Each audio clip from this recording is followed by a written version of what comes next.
Hi everyone, I am so excited to be showing you all how to do the plant growing race. My name is Gabrielle Demers and I will be guiding you through this experiment. Let's go! In this experiment, we will be observing how plants require sunlight in order to grow big and strong. We will be doing this by growing seeds in two different conditions. One will be grown in sunlight. This is our control group, where we know what is going to happen. The other seeds will be grown in a dark place with no sunlight. This is our experimental group, where we have changed something and observed it to find out what happens. Understanding what plants need in order to grow is important to us because most of what we eat comes from plants. If we did not know how to grow plants, we would not be able to eat our favorite fruits and vegetables to grow big and strong ourselves. A plant requires sunlight. The plant uses the sunlight as energy to continue to grow. These are our materials, what we will be needing to complete our experiment. We need 2 soil pellets, 2 plastic or paper cups, 4 to 6 seeds, I am using arugula, water, a yellow sticker, and a pen to label our cups. First, label both of your cups. Use the yellow sticker to mark the plant that will be getting sunlight, or you can write sunlight. Use your pen to draw a dark circle on the plant that will be getting no sunlight, or you can write no sunlight.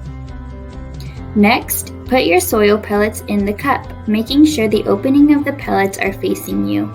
Now add in water to cover the pellet. Wait about 5 minutes until they absorb all the water. After about 5 minutes, your pellets should look like this. Dump out any water the pellets did not absorb.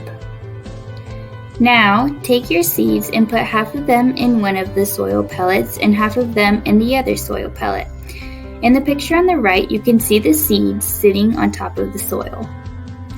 Push in the seeds and take soil from the sides and make sure the seeds are covered. Try to get them covered with about a fingernail's worth of soil. Once you have your seeds covered, go ahead and place your cups where they will be staying for a couple of weeks. Place your control sunlight group in a place that gets a lot of sun.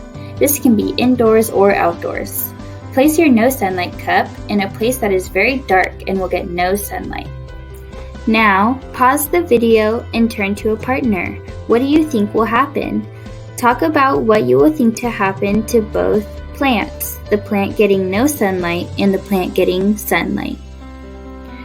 Make sure to check on your seeds every few days to make sure they do not run out of water.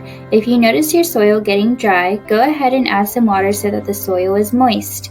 Whenever you go out and water your seeds, make some observations on what is happening. 1 week later, and this is what our seeds have turned into. Are you surprised? I am too.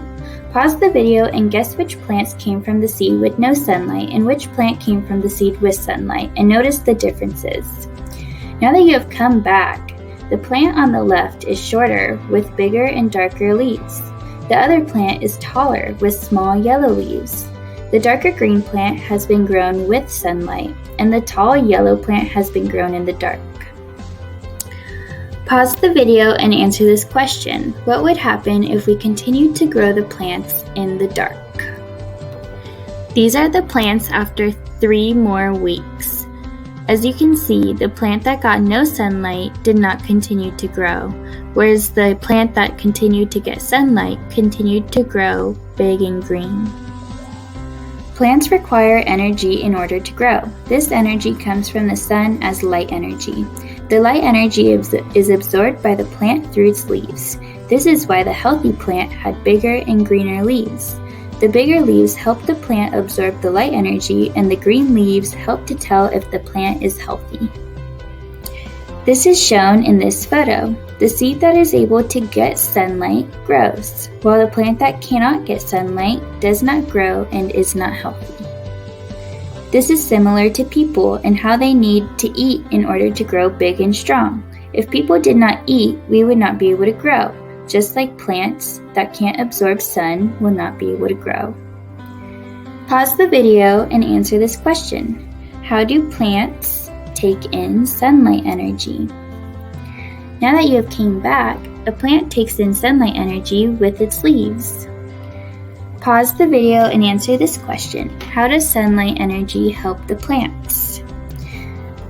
Now that you have come back, sunlight energy helps the plants in order to grow. The sunlight energy acts as the same as people eating food for their energy. Why is it important to know how plants grow? Pause the video and take a minute to think about this. Now that you have come back, we eat plants to help us to grow. Many of our foods are either made from plants or also eat other plants to grow. Farmers use this knowledge to grow fresh fruits and vegetables. These fruits and vegetables are then transported to grocery stores where we are able to go out and pick our favorite fruits and veggies. Now that you know how plants are able to grow, think about some of your favorite fruits and vegetables. Where did they come from? How did they grow? They came from the ground, and they grew with sun energy and light and soil, and then they were transported into the grocery store where you were able to pick them out and eat them. Thank you for watching, and if you want to continue to grow your plant, this is what it'll turn out to be, the green stuff on top of the pizza. That is arugula, and you can ask a parent and see if they'll let you eat your plant you grew.